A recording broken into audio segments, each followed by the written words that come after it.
vendredi dernier et qui a interdit à des ressortissants de pays majoritairement musulmans de se rendre aux États-Unis.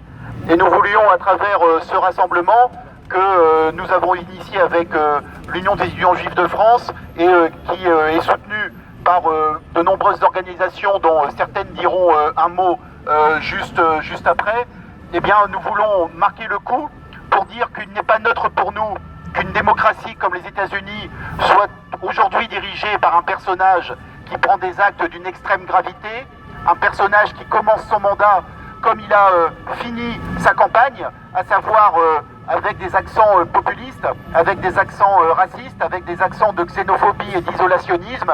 Et donc nous voulions montrer notre indignation, montrer à Donald Trump que partout dans le monde, cette politique ne passe pas inaperçue, que cette politique est une politique d'indignation et que non, on ne peut pas vivre aujourd'hui dans le monde en vase clos et que le monde, il est fait de personnes qui ont des affinités au-delà des frontières, qui ont des liens au-delà des frontières, qui ont des volontés de circuler au-delà des frontières. Et nous voulions aussi, peut-être de façon plus fondamentale, parce que je suis assez sceptique sur le fait que Donald Trump nous écoute et soit sensible à notre rassemblement, nous voulions surtout, avant tout, soutenir ceux qui, aux États-Unis, eh bien, se battent aujourd'hui contre ce décret, sont engagés dans une bataille judiciaire, dans une bataille d'opinion publique pour créer un rapport de force dont nous pensons qu'il est la seule façon de stopper ce personnage totalement ubuesque. À part que lorsque Ubu a le pouvoir, cela peut donner des catastrophes. Je rappellerai également pour terminer que nous sommes face à un personnage qui a truffé son administration de personnes racistes, de personnes homophobes, de personnes sexistes, de personnes complotistes. Et je voulais enfin rappeler que ce personnage, en quelques jours, a réussi à se fâcher avec la Chine, avec les autres pays asiatiques, avec le Canada, avec le Mexique, avec l'Europe et avec les pays musulmans. C'est quand même quelque chose d'assez exceptionnel que nous ne mettrons pas à son crédit positif. Et donc, encore une fois, il me semble qu'il est important que nous, ici en France, comme d'autres l'ont fait à travers le monde, que nous soyons solidaires de ceux qui sont frappés directement par cette mesure et de ceux qui la combattent avec beaucoup de courage face à un président, encore une fois, qui est dans un ultra-populisme. Je vous remercie énormément. Je me permets de saluer, puisqu'il ne prendra pas la parole, puisqu'il ne l'a pas souhaité, Pierre-Henri, le directeur général de France Terre d'Asile, et je passe la parole à Sacha Gozlan, président de l'Union des étudiants juifs de France, qui a initié ce rassemblement avec nous. Merci beaucoup pour votre présence.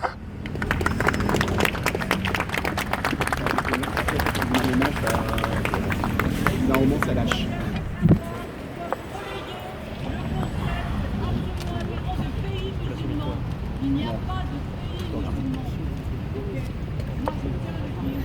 Alors, d'abord, juste un mot.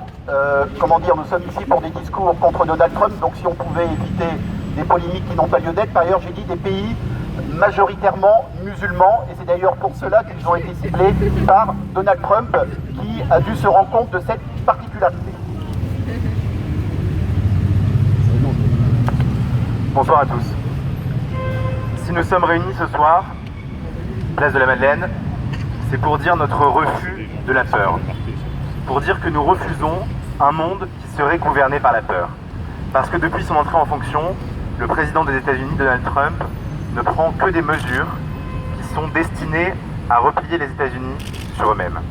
Parce que la force et la puissance des États-Unis à travers le monde, c'est d'être une nation qui s'est construite sur l'immigration, qui s'est construite sur l'ouverture. Les mesures qu'a prises Donald Trump depuis son entrée en fonction, elles referment le monde des possibles. Et en tant qu'étudiant juif de France, nous savons à quel point il est dangereux lorsque des dirigeants de grandes nations ferment leurs portes aux étrangers. Parce que aujourd'hui, Donald Trump s'en prend aux Mexicains, il s'en prend aux Chinois, il s'en prend aux musulmans en les essentialisant, en assimilant tous les musulmans à des terroristes alors qu'il n'en est rien. Et nous savons, parce que nous connaissons l'histoire juive, l'histoire du peuple juif, qu'elle est émaillée de persécutions, nous savons que lorsqu'une grande nation prend ce type de mesures, cela est très dangereux.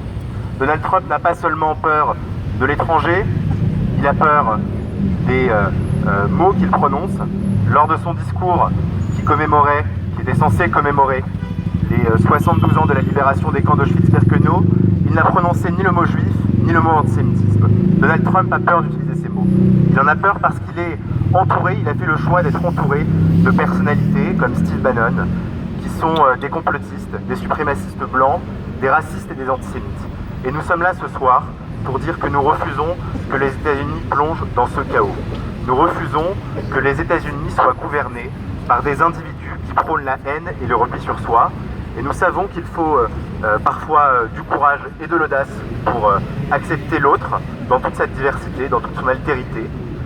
Et nous savons bien que des Américains, partout dans les grandes villes américaines, se sont mobilisés ces derniers jours contre ce décret qu'a pris Donald Trump, qui interdit l'accès au territoire à des ressortissants de pays du Moyen-Orient, majoritairement musulmans, justement en utilisant le prétexte que les musulmans seraient des terroristes. Nous savons à quel point c'est dangereux. Nous sommes là ce soir pour apporter toute notre solidarité aux ressortissants qui sont visés par ces mesures iniques, à tous les Américains aussi qui manifestent aux États-Unis courageusement, et aussi en soutien à toutes les personnes qui ont été visées par les différents décrets pris par Donald Trump, et notamment toutes les personnes qui bénéficiaient de l'aide des différentes ONG américaines qui facilitaient l'accès à l'avortement. Et nous sommes là ce soir pour rappeler que les États-Unis, c'est un pays qui est un pays refuge, qui est un pays symbole de lumière aussi, comme l'a été la France, et que nous refusons que l'Europe et les États-Unis sombrent dans le populisme et la haine.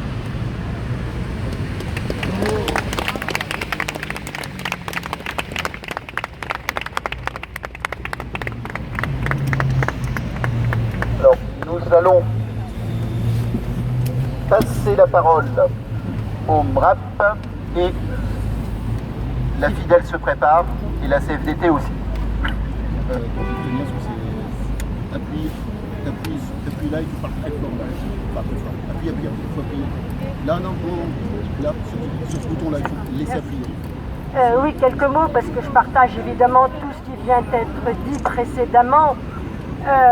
Ce décret indigne, révolte tous ceux qui sont attachés aux droits de l'homme, tous ceux qui luttent contre le racisme, mais s'il nous indigne, il ne nous surprend pas, car le personnage, hélas, on le savait, est raciste, xénophobe, sexiste, homophobe, et on peut effectivement s'attendre au pire.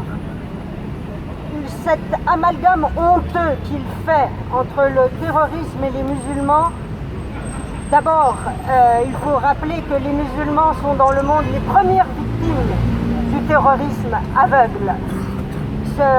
Cet amalgame honteux est fait par d'autres.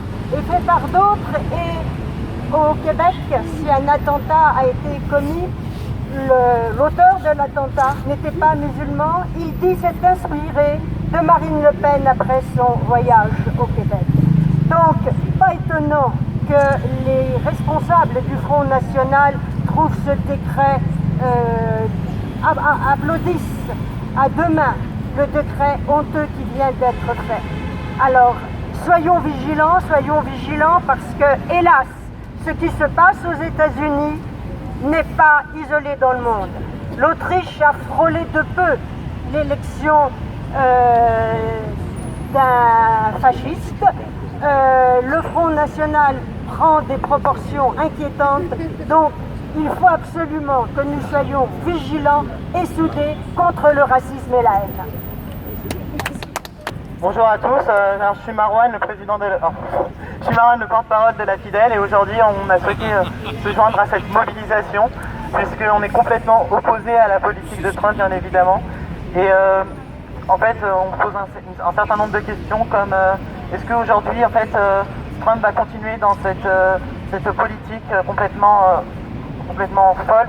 Et donc nous ce qu'on a souhaité en fait ce soir c'est bien plus que d'être encore un peu minoritaire, c'est d'aller de l'avant, de plus mobiliser chaque soir et de vraiment joindre les lycéens à ce mouvement.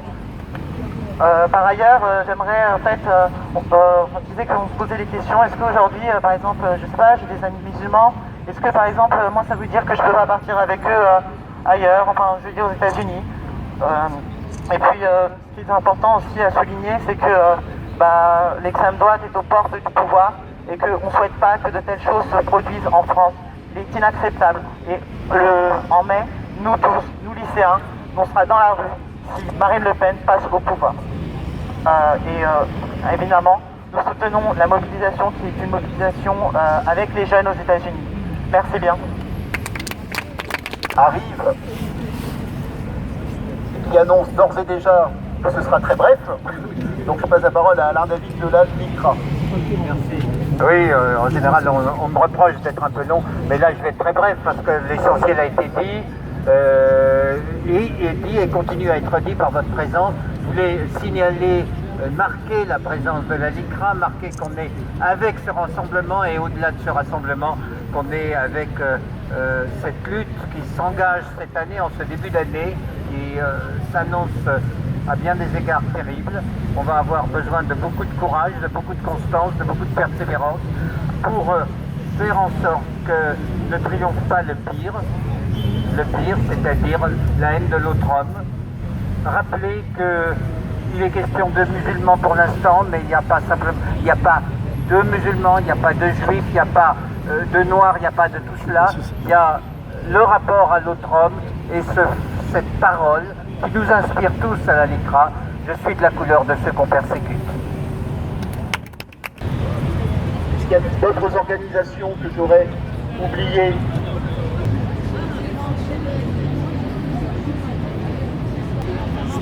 Bonsoir, quelle est la raison de votre présence ici aujourd'hui? Alors la raison de notre présence, c'est le décret anti-immigration qui a été émis il y a quelques jours par Donald Trump. Nous venons ici en soutien aux nombreuses organisations, notamment SOS Racisme et l'Union des étudiants juifs de France, qui ont donc lancé cet élan de solidarité.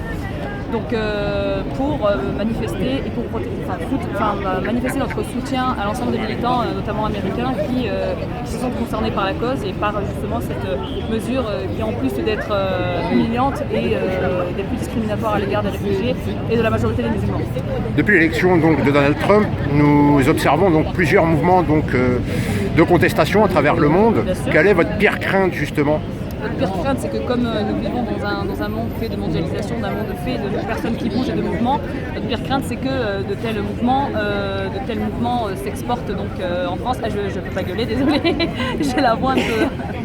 que de telles choses, que de telles velléités s'exportent ici en France et plus largement en Europe. Voilà notre crainte. Quant à notre espoir, justement, c'est de faire front, de faire face, de dire que nous résistons malgré tout et que quoi qu'il en soit, la haine ne vaincra pas. Aussi naïf soit l'argument, la haine ne vaincra pas. Manifestation pour lutter contre la xénophobie et le racisme de Trump. Et je trouve incroyable qu'un pays qui a été construit par l'immigration puisse aujourd'hui refuser des gens de circuler librement.